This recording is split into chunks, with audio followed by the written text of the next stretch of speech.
Nous entendons ces paroles de Jésus. Que tous soient un comme toi. Père, tu es en moi et moi en toi. Jésus, au milieu de ses disciples, s'adresse au Père dans une ultime prière avant d'entrer dans sa Pâque. Sa demande ne peut que correspondre parfaitement à la volonté du Père, l'unité entre les disciples et le désir même de Dieu.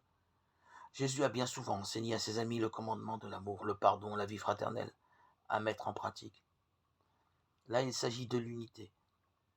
Elle se reçoit et se vit, car elle est grâce de Dieu, réalité dont la source, le modèle, la perfection ne se trouve que dans l'unité entre le Fils et le Père.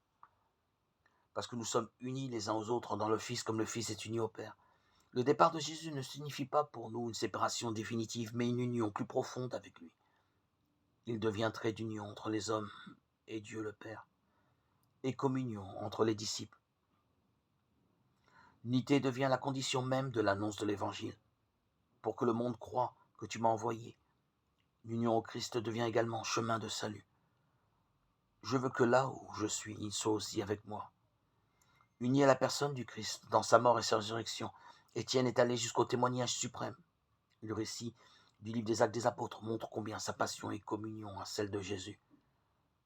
Toute vie chrétienne découle d'un attachement toujours plus grand à Jésus et aspire à vivre avec lui la plénitude de la communion signifiée dans l'appel « Viens Seigneur Jésus ». Lorsque nous faisons mémoire du repas de la Seine, la fraction du pain fait de nous ce que nous recevons. Le corps du Christ appelé à dire au monde les merveilles de Dieu. Le Sauveur des hommes est auprès du Père dans la gloire.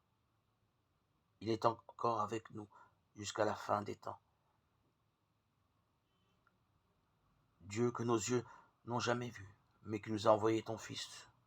Prends soin de nous maintenant, que ton Fils lui aussi échappe à nos regards. Que l'Esprit Saint affermisse notre foi jusqu'au jour où nous te verrons face à face. Toi qui nous appelles à entrer dans ta gloire.